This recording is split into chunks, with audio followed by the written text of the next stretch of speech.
వ్యాపారస్తులు, అది ఆంధ్ర రాష్ట్రమే కాదు భారతదేశంలో ఎక్కడైనా సరే వ్యాపారస్తులు వ్యాపారాలు చేసుకుంటూ తమకు ఇష్టమైన నాయకుడికి, ఇష్టమైన పార్టీకి ఎన్నికల వేళ వాళ్ళ శక్తి కొద్దీ సాయం చేస్తుంటారు.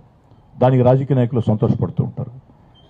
కానీ వైఎస్ఆర్ కాంగ్రెస్ పార్టీ ప్రభుత్వంలో పరిస్థితి ఏమిటంటే, వ్యాపారస్తులు కష్టించి వ్యాపారాలు చేసుకుంటే ఆ వ్యాపారాల ఆదాయాల్లోకి వస్తూనే వైఎస్ఆర్ కాంగ్రెస్ పార్టీ ప్రభుత్వ పెద్దలు వెళ్ళి ఆ వ్యాపారాలను స్వాధీనం చేసుకుని మీ కుటుంబ ఖర్చులకు మేము ఇంత ఇస్తాం అని చెప్పే పరిస్థితి ఇక్కడే వచ్చింది.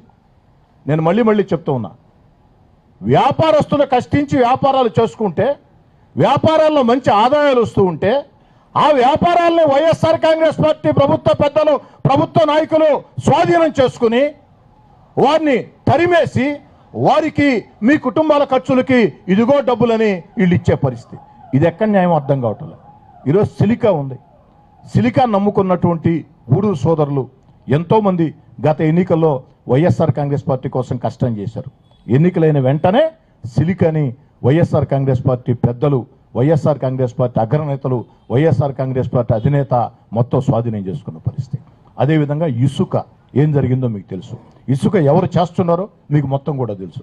అన్నిటికీ మించి బాధాకరం ఏంటంటే క్వాడ్జ్ అనేది 30 ఏళ్లుగా 40 ఏళ్లుగా క్వాడ్జికి కనీస ధర లేక కొన్ని వందల మంది ఆ క్వాడ్జినే నమ్ముకుని ధర ఉన్నా లేకున్నా ఏదో కుటుంబాల ఖర్చులకు వస్తే చాలని చెప్పి క్వాడ్జి మీద ఆధారపడి జీవించే పరిస్థితుల్లో ఈరోజు అంతర్జాతీయ మార్కెట్లో క్వాడ్జికి దాదాపు 20 రెట్లు 15 రెట్లు ధర పెరిగిన పరిస్థితుల్లో ఆ కుటుంబాలన్నీ కూడా 30 ఏళ్లుగా 40 ఏళ్లుగా మనం కష్టాలు పడ్డాం, ఇబ్బందులు పడ్డాం, దేవుడి దయతో క్వాడ్జికి మంచి రేటు వచ్చింది, మనం బాగా జీవితంలో స్థిరపడచ్చు అనుకుంటే ఆ క్వాడ్జి మైన్లు మొత్తం కూడా స్వాధీనం చేసుకుని ఇష్టారాజ్యంగా క్వాడ్జిని కొల్లగొడుతూ, నిబంధనల విరుద్ధంగా క్వాడ్జిని కొల్లగొడుతూ, వేరే వాళ్ళకి పర్మిట్లున్నా మిమ్మల్ని ఎత్తని మేమే ఎత్తుకోవాలా, మీరు ఎత్తితే ఇదిగో పోలీసులు, ఇదిగో రెవెన్యూ, ఇదిగో మైనింగ్, మేము మాత్రం పర్మిట్లు ఉన్నా లేకుండా ఎత్తుకుని ఆ కుటుంబాల పరిస్థితి ఏమిటంటే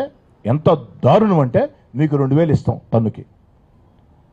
ఆ టన్ను తీయాలంటే ఎంత ఖర్చు అవుద్ది? కానీ అమ్మేది మాత్రం 26,000, 30,000, 40,000 ఆ యొక్క దాన్ని బట్టి. ఇది ఎక్కడ విచిత్రం అండి, నాకు అర్థం కావటం లేదు. పాత్రికేయ మిత్రులను అడుగుతూ ఉన్నా, ఇదే పరిస్థితి కొనసాగితే మళ్ళీ వైఎస్ఆర్ కాంగ్రెస్ పార్టీ ప్రభుత్వ అధికారంలోకి వస్తే క్వాడ్జి వ్యాపారాల మీద స్వాధీనం చేసుకున్నాం, రేట్లు వచ్చిన తర్వాత క్వాడ్జి ఓనర్లను తరివేశాం, ఇసుక ఏదైతే మేము స్వాధీనం చేసుకొని చేశాం, ప్రజలను ఎత్తినంత భారం వేశాం, ఏదైతే సిలికా మేము స్వాధీనం చేసుకున్నాం, అసలు ఓనర్లను తరివేశాం, అయినా ప్రజలు మాకు ఓటేశారు, ఈసారి మంచి మంచి స్థలాలు ఎక్కడ ఉన్నాయో చూడండి, మంచి మంచి బిల్డింగులు ఎక్కడ ఉన్నాయో చూడండి, ఆ ఓనర్ దగ్గరికి వెళ్ళి 10 రూపాయలు వస్తూనే 2 రూపాయలు ఇస్తాం, రిజిస్ట్రేషన్ చేయాలా, చేయకుంటే ఊరుకో అనే పరిస్థితి వస్తుంది. కాబట్టి పాత్రికేయ మిత్రులారా, ప్రజలారా ఆలోచన సాగించాలని చెప్పని ఈరోజు ఇరిగేషన్ ప్రాజెక్టులు దేవుడెరుగు, కాలువల్లో పూడికి తీసే పరిస్థితి లేదు. ఇరిగేషన్ ప్రాజెక్టులు దేవుడెరుగు, కాలువల్లో పూడికి తీసే పరిస్థితి లేదు. అన్నిటికీ మించి ఆంధ్ర రాష్ట్ర రైతులు, దేశంలోనే ఆంధ్ర రాష్ట్రంలో కౌలు రైతుల ఆత్మహత్యలో ఆంధ్ర రాష్ట్రం 2వ స్థానంలో ఉంటే, రైతుల ఆత్మహత్యల్లో ఆంధ్ర రాష్ట్రం దేశంలో 3వ స్థానంలో ఉంది. అన్నిటికీ మించి రైతుల అప్పుల్లో మాత్రం ఆంధ్ర రాష్ట్రం 1వ స్థానంలో ఉంది.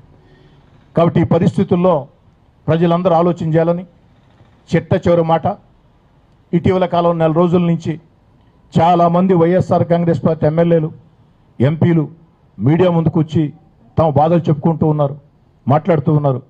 పత్రికా విలేకరులను అడుగుతూ ఉన్నాను నేను, ఏం సార్ ఈ మాటలు సంవత్సరం క్రితం మీకు ఎన్నట్టు లేవా? సంవత్సరం క్రితం 16 నెలల అధికారాన్ని వదులుకుని ఇదే కార్యాలయంలో మీ అందరి సాక్షిగా వైఎస్ఆర్ కాంగ్రెస్ పార్టీ ప్రభుత్వ పెద్దల వేధింపులను ఎదుర్కొంటూ పోరాటాలు చేస్తూ వైఎస్ఆర్ కాంగ్రెస్ పార్టీ తీరు గురించి, జగన్ గారి తీరు గురించి, సలహాదారుడు సజ్జల రామకృష్ణారెడ్డి తీరు గురించి ఇదే కార్యాలయంలో చాలాసార్లు మాట్లాడుకున్నాం సార్. పోరాటాల సందర్భంగా, కార్యకర్తల సమావేశాల్లో, విలేకరుల సమావేశాల్లో. ఏడాది క్రితం గత జనవరిలో నేను ఏమి చెప్పానో ఈరోజు నెల రోజులుగా అనేక మంది ఎమ్మెల్యేలు అనేక మంది ఎంపీలు అదే మాటలు చెప్తూ ఉన్నారు సార్. ఒక్కసారి ఆ మాటల్ని గుర్తుకు తెచ్చుకోవాలని చెప్పని కూడా కోరుకుంటూ మీ అందరి వద్ద సాదరంగా సవినయంగా సెలవు తీసుకుంటూ